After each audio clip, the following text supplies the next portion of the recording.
Hey Tigers, welcome back to Tiger Today. April 25th is Powder Puff. Powder Puff is a flag football game that students who identify as non-binary and female are invited to play. You don't have to have any previous skills or football knowledge to play. The teams are split up into grade levels, so show up and support your class. April 27th is prom. This year's prom is going to be held at the zoo. It's from 8 p.m. to 11 p.m. Show up and dance the night away with all your friends. Now a segment from Brandon and Yesenia about why people skip class. Hey Tigers, my name is Brandon. And my name is Madeline.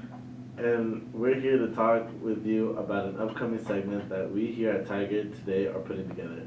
We are looking for students and staff willing to be interviewed about students skipping classes. The how, the when, but really we want to talk about the why.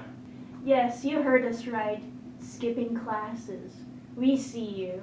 But this isn't to scare you or lecture you. This is a segment just to bring awareness to the Tiger community about why students skip. We've heard all sorts of reasons, some of which we can't fix or change, but some we might be able to influence if we only start talking about it. This is why we need your help, Tigard. We need to hear your stories. If you would like to be interviewed on camera, please take out a moment to fill out this form. We'll reach out to you and set up times that work for our schedule. Thanks, Tigers. We can't wait to hear from you. That's all, Tigers. Bye. May 3rd is Noche Latina. Noche Latina is an event that Metro is hosting in the Tigard High School Commons. It's being held on Friday, May 3rd from 5:30 to 8:30. There will be food, performances, music, dance, raffles with prizes, and more. There will be no entrance fee, however donations will be accepted. Now let's pass it on to Adam and Jaden for their new Fit Check segment. Hey Tigers! Welcome back to Tiger Today. I'm Big J. And I'm Beast. Today we got a new segment for you guys. We're going to check out some of your fits and hear stories on how their fashion came to be. We're going to be expanding on traditional fit checks that you would see on social media. We're going to dive deeper into the fashion world, highlighting different types of students and styles. If you want to be featured on this segment next, hit us up on Insta at THS Publications. This week we're going to be focusing on a bunch of different styles that are thrifted. Thrifting has become really popular in fashion today, especially for teens. No matter what style you have, there are all sorts of pieces you can find at a thrift store. Alright, let's get straight to it. I'm here with today. Ender Carruthers. Hi. All right, hey Ender, can you show us what you got on right now, head to toe? Yeah, so just start from head. Okay, so I got these earrings from just Hot Topic. I got this sweater from a thrift store, this sweater from also a thrift store. All of my rings are also thrifted. These pants are from Old Navy, and my shoes are Doc Martens. Goth is a bold style and can be complemented with a lot of makeup and accessories like jewelry. The clothes are dark and often genderless. Cosmetics are used at a higher rate than usual. Styles are often borrowed from punk fashion, such as chokers and spike wristbands, sometimes confused with emo and heavy metal fashion. How would you describe your style? Definitely more like dark. I wouldn't really put much of a label on it, like specifically. I've been told it's pretty like goth or edgy, something like that. How has your style developed over time? I definitely used to not wear things like this or just most anything that I wanted to just because I was too insecure, but I've started to become a lot more confident, so I've started wearing more stuff that I really like. We love confidence, that's great. How have your friends influenced the way you've dressed? I think for sure I pull a lot of inspiration from my friends, and they definitely boost my confidence a lot with compliments and stuff like that. A lot of my friends dress pretty much the way I dress, a lot of darker colors and stuff like that. So they definitely help me feel like more confident and know like where to get good stuff. Yeah, for sure. Where and how the way you grew up, like how did that impact your fashion and how you dress today? Well, I grew up previously in the South, so we didn't really have a lot of money, so most of my stuff was secondhand, and that continued to be true when we moved to Oregon. But I really prefer to get stuff from thrift shops and stuff like that because it's just easier for me, and I don't really look for name brands that much, just because I grew up not really having access to that kind of stuff. Yeah, you say you're from the South. Over there, is the fashion around you, like in schools and stuff, like is that pretty different to what we have here today? I'd say so. There's a lot less people that are open about wearing what they want. It's more about fitting in. I mean, that's true here too, but it's very close-minded at times. For sure, thank you. All right, Ender, thanks for talking with us. Who am I here with today? Jaden Manlove. And Jaden Manlove, can you take us through what you got on head to toe? Of course. I have a green thrifted tee that I found at the bins. I have some Wrangler cargos that I got at Cabela's and some Birkenstocks. Y2K has made a nostalgic comeback recently, being greatly inspired by hip-hop culture. This style reflects back to the early 2000s but has remained a staple in the fashion industry to this day. Y2K often features vintage clothing, baggy jeans, bulky shoes, and hints of workwear such as Carhartt, Timberland, and Dickies. How do your friends influence the way you dress? Honestly, I dress for me. I don't really dress for anybody else. My style is dependent on me. I don't really look for style through other people. How does the way you grew up and where you grew up affect the way how you dress now? Being from Portland, growing up here, I feel like thrifting has been a big part of just like who I am and my identity. Since, I don't know, probably when I was about 9, I'd go to Goodwill and stuff with my dad and sort of pick different pieces out with him. He was very big with fashion and styling.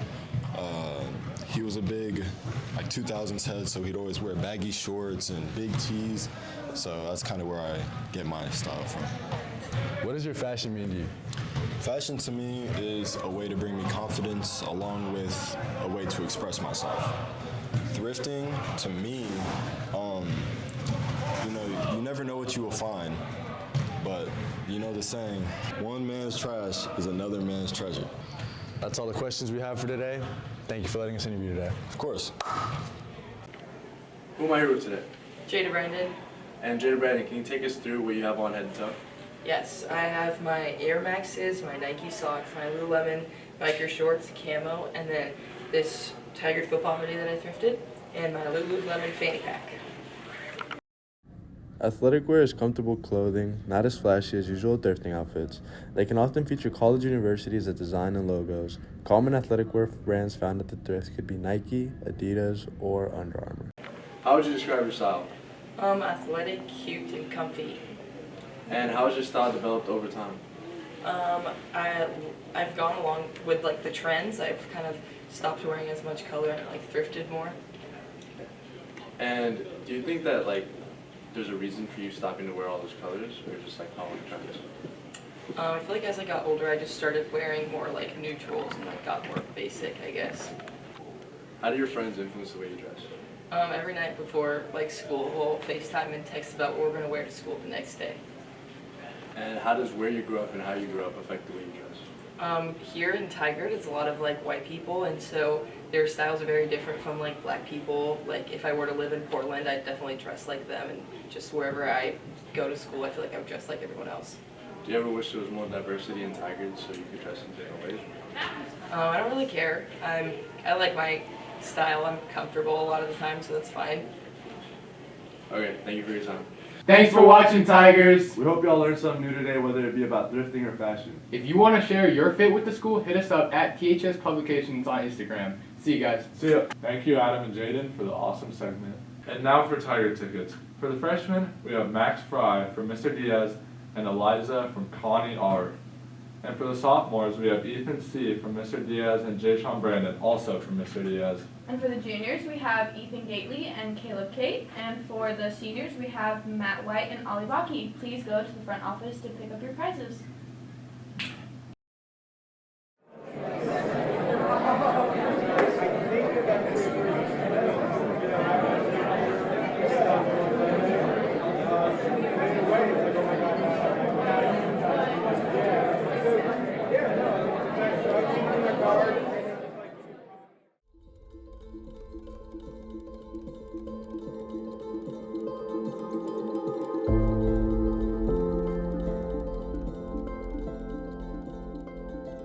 My definition of hate speech is comments or actions with malintent or with the intent to exclude somebody.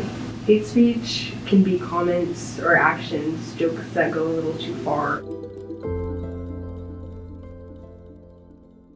The first time I experienced hate speech, I felt betrayed, and at the time I was very close with this person and I didn't expect them to ever do this. What they had said affected the way I view myself and how I think others view me emotionally and physically. There have been some sort of ongoing joke about autism that's been going on. I've had lots of friends joke about it, and I can never really find exactly what they thought was funny about it.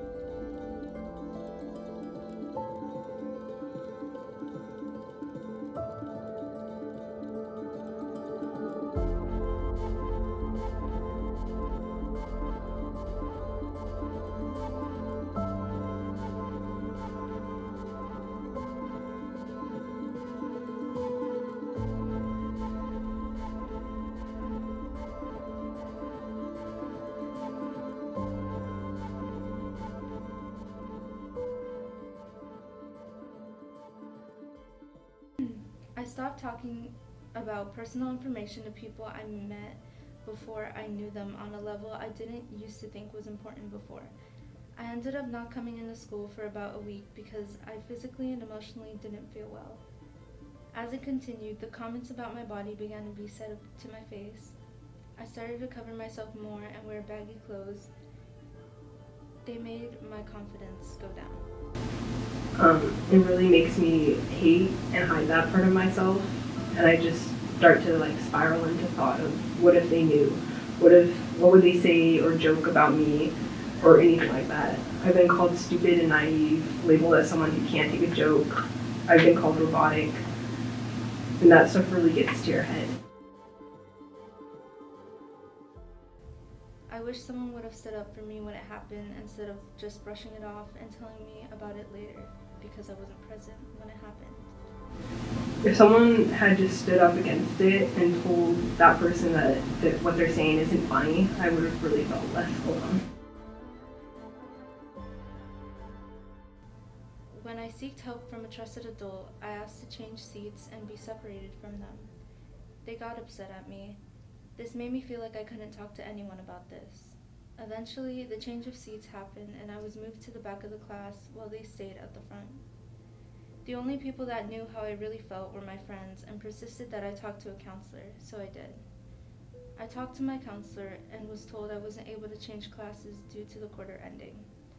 I felt stuck and hopeless. I wish I hadn't waited to tell an adult sooner.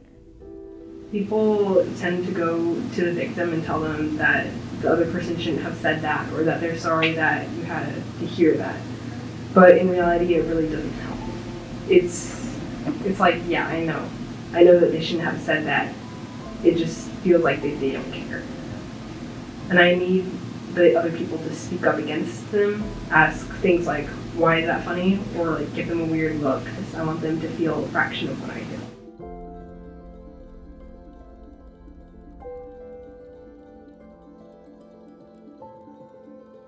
That's all for today, Tigers. Hope you have a good week and see you next time.